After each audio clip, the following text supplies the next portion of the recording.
नमस्कार, आप देख रहे हैं बीपीए न्यूज, देश का सच दिखाते हैं हम। मैं आपके साथ रितिका श्रीवास्तव। आइए नजर डालते हैं देश दुनिया की बड़ी खबरों पर। रेलवे स्टेशन से उठाता था 13,000 रुपए और बैंक में जमा करता था मात्र 1,300 रुपए। बड़े खेल का भंडाफोड़। पूर्व मध्य रेल के सराय सहित दर्जनों रेलवे स्टेशनों से लिफ्टर द्वारा बैंक में जमा कराने के लिए पैसे लेने के बाद बड़ा खेल कर रहा था, लेकिन रेल कर्मी और बैंक अधिकारियों को इसकी भनक तक नहीं लग रही थी। इधर जब पिछले 2 महीने से बैंक में पैसे जमा नहीं हो रहे थे, तब जाकर मामले का उद्भेदन हुआ। इसकी जांच पूर्व मध्य रेल मुख्यालय के अकाउंट विभाग के अधिकारी और मंडल स्तर पर हो रही है। जांच में पता चला कि लिफ्टर स्टेशन से अगर 13,000 रुपए उठाता था तो बैंक में मात्र 1,300 रुपए ही जमा कराता था। भारत के पड़ोसी मुल्क नेपाल में भी अल्लू अर्जुन का जलवा बरकरार। पुष्पा 2 ने तोड़ा KGF 2 का रिकॉर्ड। अल्लू अर्जुन की पुष्पा 2 द रूल लगातार सुर्खियों में बनी हुई है। इन दिनों सभी नई रिलीज को कड़ी टक्कर दे रही है। वरुण धवन की baby John, Mufasa the lion king और अन्य नई रिलीज जैसी फिल्मों के सिनेमा घरों में चलने के बावजूद पुष्पा 2 ने क्रिसमस पर बॉक्स ऑफिस पर अपना दबदबा बनाए रखा। अब अल्लू अर्जुन की इस फिल्म ने भारत के पड़ोसी मुल्क में भी अपना जलवा बनाया हुआ है। यह मुल्क नेपाल है। जी हाँ, नेपाल में अल्लू अर्जुन की फिल्म पुष्पा 2 को खूब पसंद किया जा रहा है। सुकुमार निर्देशित फिल्म पुष्पा 2 20 दिनों से ज्यादा समय से सिनेमा घरों में चल रही है, लेकिन अभी भी इसमें थकावट की कोई लक्षण नहीं दिख रहे हैं। भारत में इसने पहले ही लगभग हर रिकॉर्ड तोड़ दिया है और आने वाली भारतीय फिल्मों के लिए मानक बहुत ऊंचा कर दिया है। अंतर्राष्ट्रीय स्तर पर यह कई क्षेत्रों में रिकॉर्ड तोड़ कमाई कर रही है, जिनमें से एक नेपाल भी है। मणिपुर में फिर भड़की हिंसा। इम्फाल ईस्ट में उपद्रवियों ने अंधाधुंध फायरिंग और बम से फैलाई दहशत। मणिपुर में एक बार फिर उपद्रवियों ने हिंसा फैलाने का प्रयास किया है। पहाड़ी इलाकों से हथियारबंद लोगों ने शुक्रवार को मणिपुर में इम्फाल ईस्ट जिले के 2 गांवों में बंदूक और बमों से हमला कर दिया, जिससे स्थानीय लोगों में दहशत फैल गई। अधिकारी ने एजेंसी को बताया कि सुरक्षा बलों ने जवाबी कार्रवाई की, जिसके परिणाम स्वरूप दोनों गांवों में भीषण गोलीबारी हुई। अधिकारी ने बताया कि पहाड़ी इलाकों के हथियारबंद लोगों ने सुबह करीब 10:45 पर साबी गांव और आसपास के इलाकों में अंधाधुंध गोलीबारी और बम फेंकना शुरू कर दिया, जिससे सुरक्षा कर्मियों को जवाबी कार्रवाई करनी पड़ी। रुपए में डॉलर के मुकाबले एक दिन की सबसे बड़ी गिरावट। 46 पैसे टूटकर नए ऑल टाइम लो 85.73 पर पहुंचा। अंतरबैंक विदेशी मुद्रा विनिमय बाजार में रुपया कमजोर रुख के साथ 85.31 पर खुला और आगे गिरकर 85.73 के अपने सर्वकालिक निम्नतम स्तर पर पहुंच गया। रुपए में 46 पैसे की गिरावट दर्ज की गई है, जो एक दिन की सबसे बड़ी गिरावट है। अमेरिकी मुद्रा के मजबूत होने और विदेशी पूंजी के निरंतर बाहर जाने के कारण शुक्रवार को शुरुआती कारोबार में रुपया अमेरिकी डॉलर के मुकाबले 46 पैसे टूटकर नए ऑल टाइम लो 85.73 रुपए पर पहुंच गया। यह रुपए में एक दिन की सबसे बड़ी गिरावट है। विश्लेषकों के अनुसार महीने के अंत और साल के अंत में भुगतान दायित्वों के लिए आयातकों की ओर से डॉलर की बढ़ती मांग के बीच डॉलर की मजबूती के कारण स्थानीय इकाई पर दबाव पड़ा।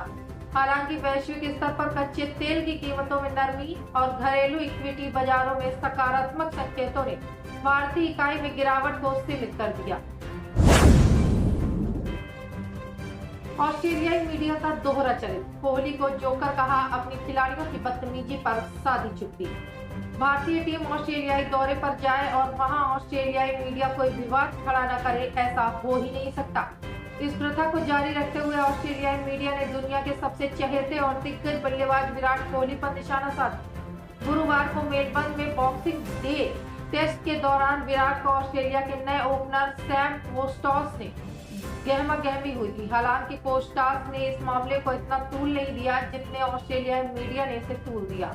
उन्होंने कोहली के लिए क्लोन यानी जोकर जैसे शब्द का इस्तेमाल किया। इससे ऑस्ट्रेलियाई मीडिया का दोहरा चरित्र सामने आता है, क्योंकि उनके खिलाड़ियों द्वारा की गई बदतमीजी पर उन्होंने हमेशा चुप्पी साधी और कभी अपने खिलाड़ियों के खिलाफ कुछ नहीं छापा। हाथरस हत्याकांड में कृतार्थ मुझे मरा मिला था, इसलिए ये ले गया अस्पताल। इस वजह से कबूला था जुर्म, बताई पूरी कहानी। हाथरस के कतार हत्याकांड में विवेचक ने जिला कारागार अलीगढ़ में जाकर अभियुक्तों के दोबारा से बयान दर्ज किए। अपने बयान में स्कूल के प्रबंधक दिनेश बघेल ने बताया कि पूर्व विवेचक को उन्होंने गलत बयान दिया था, क्योंकि उस समय वह काफी भयभीत थे और उन्हें यह भी भय था कि पुलिस उनके साथ मारपीट न करे। प्रबंधक ने अपने बयान में कहा कि उनसे कहा गया था कि पुलिस की सख्ती से बचने के लिए घटना का इकबाल कर लो तो पुलिस तुमसे कड़ाई से पूछताछ नहीं कर पाएगी और जेल भी भेज देगी। हम 5 लोगों ने आपस में बातचीत करके घटना को स्वीकार कर लिया था। मनमोहन देश के इकलौते प्रधानमंत्री थे जिनका नोटों पर भी हस्ताक्षर था। पूर्व पीएम की रोचक बातें हैं कुछ। डॉक्टर मनमोहन सिंह ने 10 वर्षों तक प्रधानमंत्री के रूप में देश की सेवा करने से पहले आरबीआई गवर्नर, योजना आयोग के उपाध्यक्ष और वित्त मंत्री का भी कार्यभार संभाला था। उन्हें उदारीकरण के जरिए देश को गंभीर आर्थिक संकट से निकालने का श्रेय जाता है। वे देश के इकलौते पीएम थे जिनके हस्ताक्षर वाला नोट देश में चला।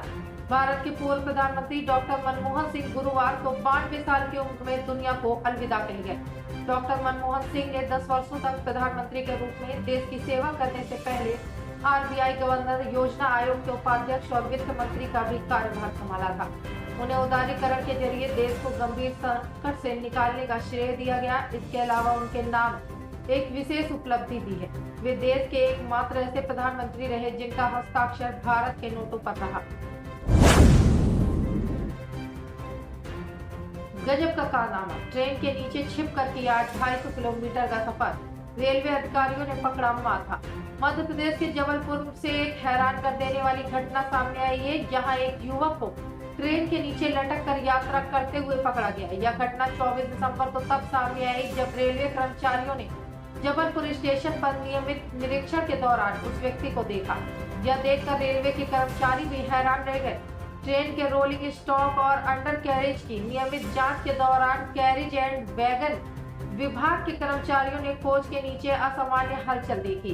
करीब से निरीक्षण करने पर पाया गया कि व्यक्ति पहियों के बीच खतरनाक तरीके से पड़ा हुआ था। रेलवे कर्मचारियों ने तुरंत वायरलेस से लोको पायलट को सूचित किया, जिसके बाद ट्रेन को तत्काल रोका गया। युवक को उसके छिपने के स्थान से बाहर आने के लिए कहा गया, जिसके बाद उसे आगे की पूछताछ के लिए रेलवे सुरक्षा बल को सौंप दिया गया। आउट होने के बाद कोहली ने खोया आपा। ड्रेसिंग रूम जाते वक्त छींटाकशी कर रहे दर्शकों से उलझे। भारतीय टीम के स्टार बल्लेबाज विराट कोहली एक बार फिर मैदान पर अपना आपा खो बैठे और दर्शकों से उलझ पड़े। कोहली और यशस्वी जायसवाल के बीच ऑस्ट्रेलिया के खिलाफ चौथे टेस्ट के दूसरे दिन अच्छी साझेदारी हुई थी, लेकिन यह भारतीय बल्लेबाज यशस्वी के रन आउट होने के बाद अपना विकेट गंवा बैठा। पवेलियन जाते वक्त दर्शक दीर्घा में कुछ फैंस ने कोहली से कुछ, जिसके बाद वह भड़क उठे। कोहली और यशस्वी तीसरे विकेट के लिए अच्छी साझेदारी निभा रहे थे, लेकिन ऑस्ट्रेलिया इसे तोड़ने में सफल रहे।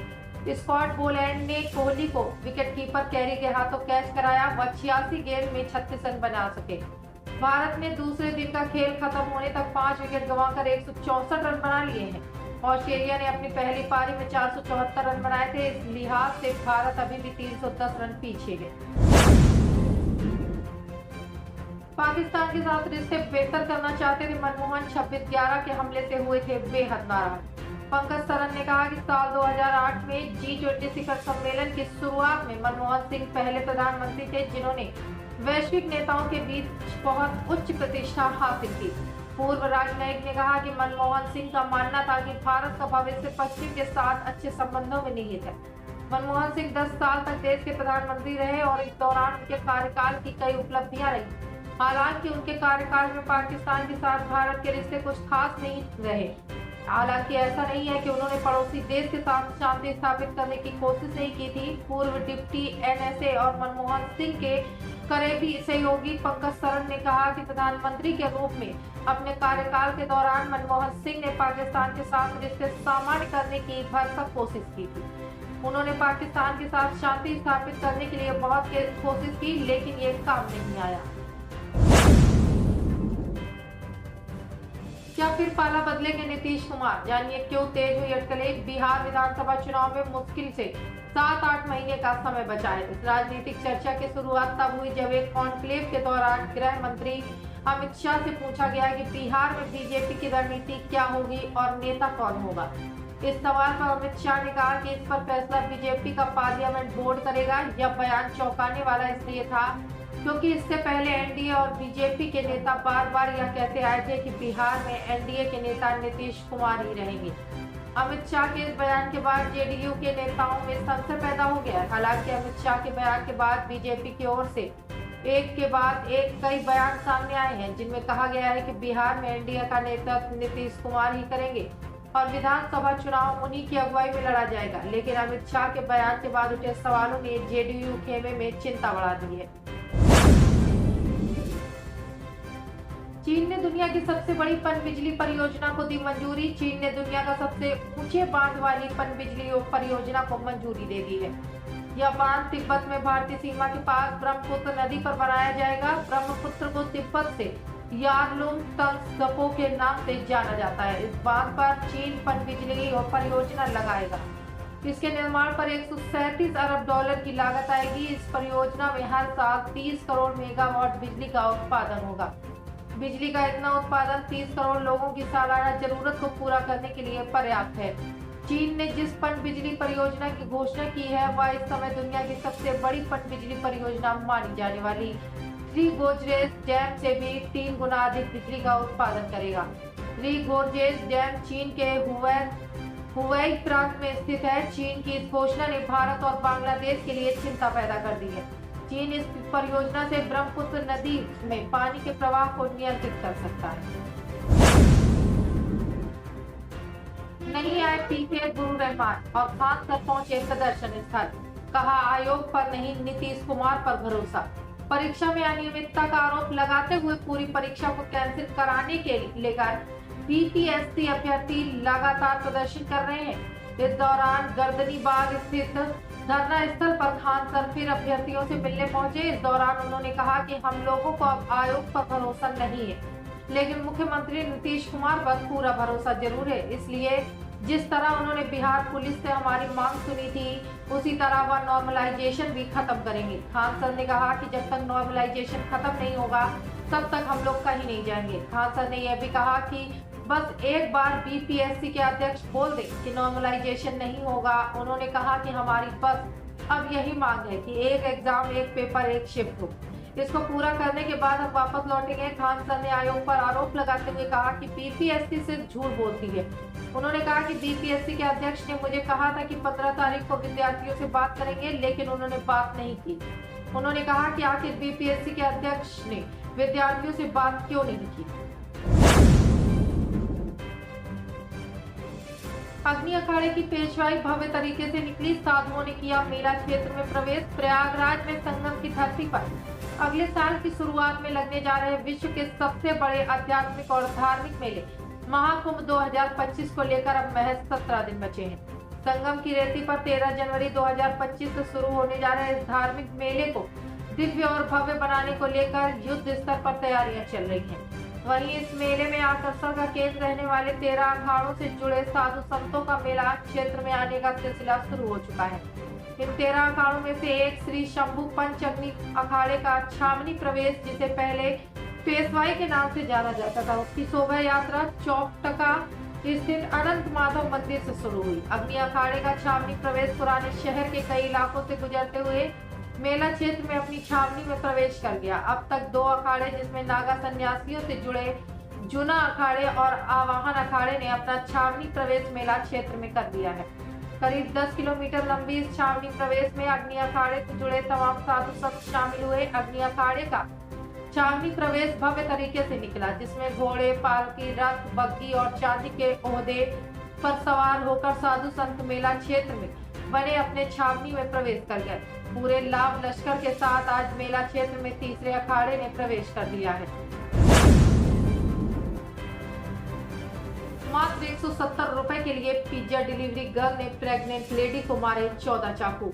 क्या कोई इतना निर्दयी हो सकता है कि सिर्फ 170 रुपए के लिए किसी प्रेग्नेंट महिला पर कई बार चाकू से वार कर दे।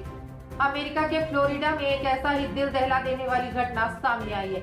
पुलिस के मुताबिक फ्लोरिडा के एक पिज्जा डिलीवरी गर्ल ने कथित तौर पर $2 लगभग 170 रुपए की टिप न मिलने से नाराज होने के बाद गर्भवती महिला पर 14 बार चाकू से हमला कर दिया। आरोपी पिज्जा डिलीवरी गर्ल को पुलिस ने गिरफ्तार कर लिया। वहीं पीड़ित महिला की हालत स्थिर बताई जा रही है। फ्लोरिडा में यह घटना कुछ दिन पहले एक मोटर में घटी, जब 22 वर्षीय ब्रायना अल्वेलो ने जन्मदिन मना रहे एक परिवार के एक ऑर्डर दिया।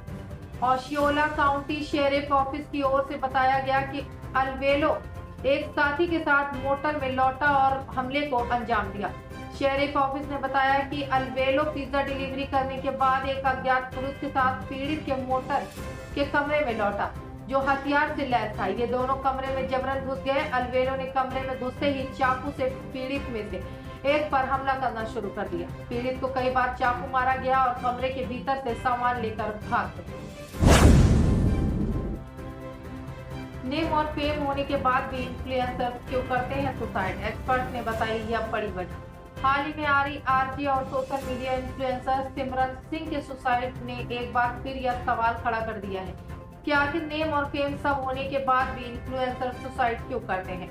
इन्फ्लुएंसर्स या सोशल मीडिया पर पॉपुलर लोगों के सुसाइड करने की खबरें आम होती जा रही हैं। कुछ समय पहले खुद से शादी रचाने वाली इन्फ्लुएंसर और टिकटॉकर कुबरा अलीखुद ने 5वीं मंजिल से कूदकर अपनी जान दे दी थी। केरला के सोशल मीडिया इन्फ्लुएंसर के सुसाइड का मामला भी सामने आया था। ऐसे में शोहरत की चकाचौंध दुनिया के पीछे छोड़कर इन्फ्लुएंसर सुसाइड करना क्यों जरूरी समझते हैं, यह बता रहे हैं एक्सपर्ट्स। इन्फ्लुएंसर के सुसाइड करने को लेकर फोर्टिस अस्पताल के साइकेट्रिस्ट डॉक्टर समीर पारिक का कहना है कि यह समझना जरूरी है कि सुसाइड को रोका जा सकता है। सुसाइड को अगर वैश्विक तौर पर देखा जाए तो हर साल हजारों लोग सुसाइड करके जान देते हैं।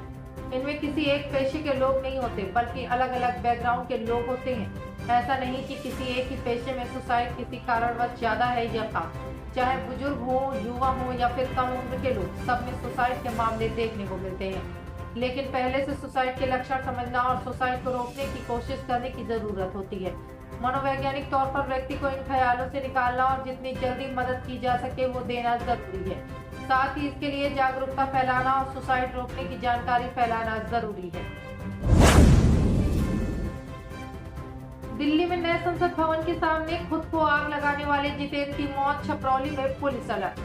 दिल्ली के नए संसद भवन के बाहर पेट्रोल छिड़क कर आग लगाने वाले जितेंद्र ने बृहस्पतिवार देर रात उपचार के दौरान दम तोड़ दिया। उसका पता चलते ही जिले में पुलिस अलर्ट हो गई। छपरौली कस्बे की पट्टी धनदान में रहने वाले रविंद्र ने बताया कि उसके छोटे भाई जितेंद्र ने कई साल पहले हुई घटनाओं में पुलिस पर कार्रवाई नहीं करने का आरोप लगाते हुए अनुसूचित जाति जनजाति आयोग में भी शिकायत कर रखी थी।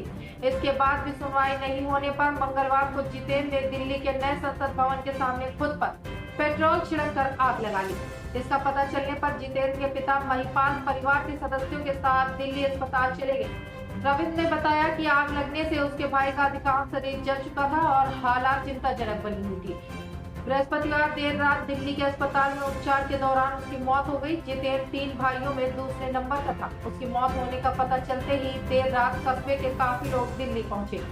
उधर कस्बे में कई थानों की पुलिस तैनात कर दी गई है। बैंकिंग सुधार मौद्रिक नीति को लेकर सरकार से भिड़े थे मनमोहन। एक मतभेद पर भेजा था अपना इस्तीफा। मनमोहन सिंह के वित्त मंत्री और प्रधानमंत्री रहने के दौर के कई किस्से प्रचलित हैं। फिर चाहे उनके संसद में शायरी पढ़ने से जुड़े वाक्य हों या 1991 के आर्थिक संकट से देश को निकालने का पूरा घटनाक्रम, इन पर पूरे देश में कई बार चर्चाएं हुई हैं। हालांकि मनमोहन सिंह के जीवन के जिस एक दौर की चर्चा सबसे कम हुई है वह उनका भारतीय रिजर्व बैंक के गवर्नर के दौर के समय की। इंदिरा गांधी उन दूरदर्शी नेताओं में से एक रही जिन्होंने कई ऐसे उत्कृष्ट बुद्धिजीवियों को राजनीति में शामिल किया, जिन्होंने आगे चलकर देश की नीतियों पर गहरा असर छोड़ा। फिर चाहे वह प्रणब मुखर्जी हो या मनमोहन सिंह। प्रधानमंत्री रहते हुए इंदिरा गांधी की नजर में मनमोहन सिंह 1980 के दशक में आए। उन्होंने तब मनमोहन सिंह, जो कि योजना आयोग के सदस्य सचिव थे, को रिजर्व बैंक ऑफ इंडिया का गवर्नर नियुक्त किया। वह दौर था जब आईजी पटेल के नेतृत्व में आरबीआई ने देश की आर्थिक स्थिति को बेहतर दौर से पहुंचा दिया था। मनमोहन ने 16 सितंबर 1982 को आरबीआई के गवर्नर के तौर पर पदभार संभाला और उनका कार्यकाल 14 जनवरी 1985 को तब समाप्त हुआ जब उन्होंने देश की मौद्रिक नीति और बैंकिंग क्षेत्र में सुधार की नींव मजबूत कर दी थी। 26/11 के मुंबई हमलों के साजिशकर्ता अब्दुल रहमान मक्की की मौत दिल का दौरा पड़ने से गई जान। मुंबई हमलों के साजिशकर्ताओं में शामिल हाफिज अब्दुल रहमान मक्की की मौत हो गई। मक्की हमलों के मास्टरमाइंड हाफिज सईद का रिश्तेदार था और प्रतिबंधित जमात उद्दावा का उप प्रमुख भी था। उसने शुक्रवार को लाहौर में दिल का दौरा पड़ने से दम तोड़ दिया। पाकिस्तान के टीवी चैनल की रिपोर्ट के अनुसार हाफिज अब्दुल्ला रहमान मक्की की दिल का दौरा पड़ने से मौत हो गई। मक्की लश्कर का वांछित आतंकवादी था। वह लश्कर नेता हाफिज सईद का साला भी था। मीडिया रिपोर्ट्स की माने तो मक्की पिछले कुछ दिनों से बीमार था और लाहौर के एक निजी अस्पताल में उसका इलाज चल रहा था। उसका शुगर लेवल काफी बढ़ा हुआ था। मई 2019 में मक्की को पाकिस्तान में गिरफ्तार कर लिया गया था। इसके बाद उसे लाहौर में नजरबंद कर दिया गया था। 2020 में एक पाकिस्तानी अदालत ने उसे आतंकी वित्त पोषण से जुड़े मामलों में भी दोषी ठहराया और आजीवन कारावास की सजा सुनाई थी। इसके बाद से उसकी अधिक चर्चा नहीं हुई। जनवरी 2023 में मक्की को संयुक्त राष्ट्र सुरक्षा परिषद की ओर से भी वैश्विक आतंकवादी भी घोषित किया गया था। इसके तहत उसकी संपत्ति जब्त कर ली गई थी। यात्रा पर प्रतिबंध लगाया गया और हथियार पर भी प्रतिबंध लगा दिए गए थे। अन्ना यूनिवर्सिटी यौन उत्पीड़न मामला। अन्नामलाई ने खुद को मारे कोड़े बीते दिन किया था 48 दिन के उपवास का ऐलान। अन्ना यूनिवर्सिटी में हुई घटना ने पूरे चेन्नई को हिलाकर रख दिया है। यहाँ एक इंजीनियरिंग की छात्रा के साथ यौन उत्पीड़न किया गया। मामला तब सामने आया जब छात्रा ने इसकी पुलिस से खुद शिकायत की। इस मामले को लेकर राजनीति गरमाने लगी है। चेन्नई स्थित अन्ना विश्वविद्यालय कैंपस में एक छात्रा से कथित यौन उत्पीड़न का मामला हाल ही में सामने आया है। इस घटना को लेकर पूरे राज्य में रोष है। वहीं तमिलनाडु भाजपा अध्यक्ष के अन्नामलाई भी बहुत गुस्से में है। उन्होंने न्याय की मांग करते हुए खुद को कोड़े मारे, साथ ही राज्य सरकार पर हमलावर हुए। उन्होंने इससे एक दिन पहले ऐलान किया था कि वह 48 दिनों के उपवास पर रहेंगे। अन्नामलाई ने कहा कि जब तक डीएमके को सत्ता से हटा नहीं दिया जाता तब तक वह जूते नहीं पहनेंगे। अन्ना यूनिवर्सिटी से हुई घटना ने पूरे चेन्नई को हिलाकर रख दिया है। तमिलनाडु की राजनीति गरमाने लगी है। यहाँ एक इंजीनियरिंग छात्रा के साथ यौन उत्पीड़न किया गया था। मामला तब सामने आया जब छात्रा ने इसकी पुलिस में खुद शिकायत दर्ज करवाई। शुरू से पुलिस ने केस को हल्के में लिया और कोई कार्रवाई नहीं की। सोशल मीडिया पर केस उछला तब पुलिस हरकत में आई। मामले में पुलिस ने एक आरोपी को गिरफ्तार कर लिया है। 37 वर्षीय आरोपी यूनिवर्सिटी परिसर के पास में बिरयानी बेचता था। घटना 23 दिसंबर की है। अब नहीं रुकेगा कोई भी मनोरंजन। आ गया है रंग टीवी का एंड्रॉयड एप्लीकेशन। रंग टीवी के एंड्रॉयड एप्लीकेशन पर आपको सभी प्रकार की फिल्में फ्री देखने के लिए मिलेंगी और साथ ही लाइव टीवी शोज देखने के लिए मिलेंगे। अभी डाउनलोड करें, प्ले स्टोर पर जाएं और रंग टीवी प्ले स्टोर पर डालें और डाउनलोड करें रंग टीवी ऐप।